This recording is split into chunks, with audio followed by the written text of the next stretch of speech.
Bapa dan Putra dan Roh Kudus. Amin. Sahabat keluarga iman yang terkasih, salam sehat untuk kita semua, salam sabda. Pada bulan ini kita merayakan, mendalami kitab suci sebagai dasar iman kita.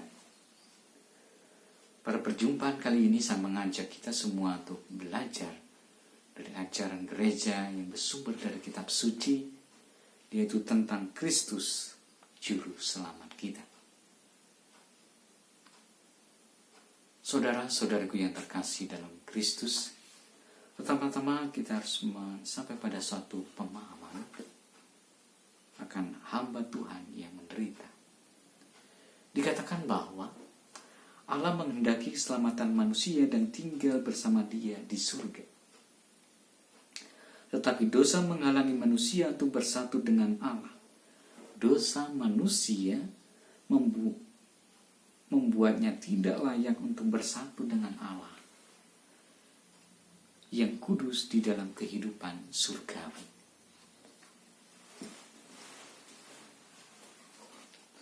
Terdorong oleh kasih-Nya kepada manusia, Allah mengutus putranya untuk menyelamatkan mereka dari kekuasaan dosa dan memberikan kepada mereka kehidupan kekal. Karena alasan inilah Tuhan Yesus datang ke dalam dunia dan mati di kayu salib. Kematian Tuhan Yesus di palang penghinaan itu memiliki nilai penyelamatan bagi manusia. Kita telah melihat bahwa di kayu salib Tuhan mempersembahkan diri sebagai kurban yang untuk menghapus dosa. Kematian Tuhan Yesus di kayu salib juga dapat dipahami dengan cara lain, yaitu bahwa Tuhan Yesus yang tidak berdosa rela menanggung hukuman yang harus ditanggung oleh manusia yang berdosa, kita semua. Dengan cara demikian Tuhan Yesus menjadi juru selamat dunia. 1 Yohanes 4 ayat 14. Dari sini mari kita pemaham kita bahwa Yesus adalah hamba Tuhan yang menderita. Untuk memahami kebenaran ini, bayangkan seorang penjahat hendak dieksekusi setelah pengadilan menjatuhi hukuman mati. Kemudian bayangkan Anda pergi ke pengadilan dan memohon agar pengadilan membebaskan orang itu karena Anda akan menggantikan dia menjalani hukuman mati. Seperti Santo Maximus Maria Kolbe.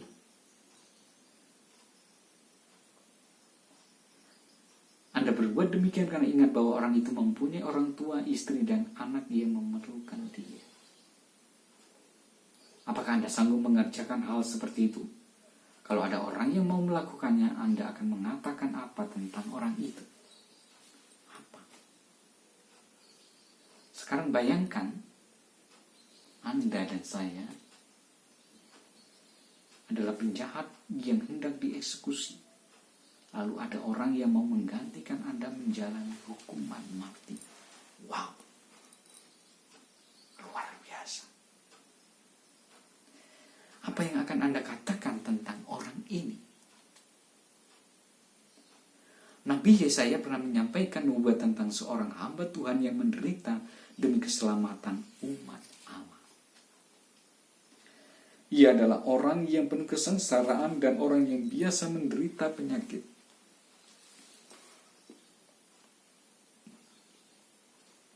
Orang merasa jijik terhadap dia dan tidak mau melihatnya. Ia dianiaya tetapi tidak membuka mulutnya terhadap orang-orang yang menganiayanya, pasrah. Seperti anak domba yang dituntun ke tempat pembantaian untuk disembelih.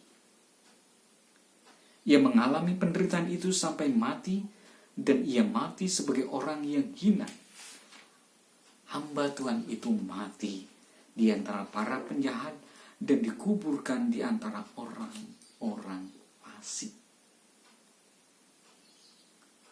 Orang yang melihatnya menyangka bahwa penyakit dan penderitaan yang dialaminya adalah hukuman yang dijatuhkan Tuhan kepadanya karena dosa dan kesalahannya.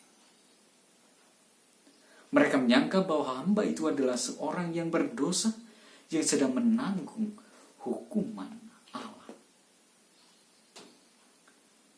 Saudara-saudariku, sahabat celoteh iman yang terkasih, tetapi sebenarnya hamba Tuhan itu bukanlah orang yang jahat. Dia adalah orang benar yang mengalami penderitaan dan kematian.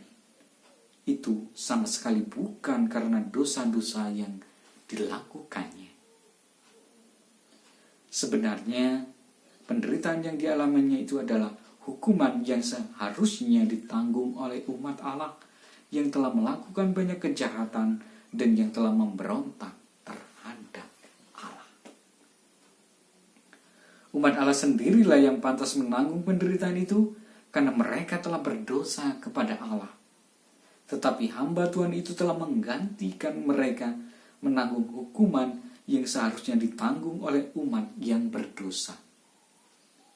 Ia mau menanggung semua hukuman itu supaya umat mendapatkan ganjaran keselamatan dari Allah. Semua ini dilakukan oleh hamba itu karena Allah sendiri menghendakinya. Dia sendirilah yang menimpakan semuanya itu kepadanya. Saudara-saudariku yang terkasih, inilah gagasan yang harus kita pahami tentang hamba Tuhan yang menderita. Selanjutnya kita akan melihat hamba Tuhan itu adalah Kristus yang mati demi manusia. Saudara-saudariku yang terkasih, bagi para pengikut Kristus, hamba Tuhan yang dinubuatkan oleh Nabi Yesaya itu adalah Tuhan Yesus Kristus. Semua manusia telah berdosa dan hukuman yang layak bagi mereka adalah kematian. Ya, kematian menjadi hukuman bagi orang yang berdosa. Karena upah dosa adalah maut. Roma bab 6 ayat 23. Maut yang dimaksudkan adalah terpisah dari Allah. Terpisah dari Allah. Karena dosa-dosanya manusia tidak layak menerima kebahagiaan abadi di surga. Maka Tuhan Yesus yang tidak berdosa rela menjalani penderitaan sampai mati di kayu salib.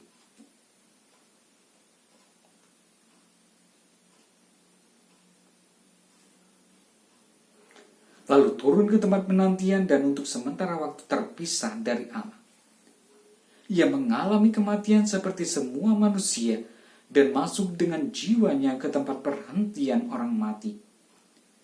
Ia rela menanggung hukuman mati yang seharusnya dijatuhkan kepada semua manusia.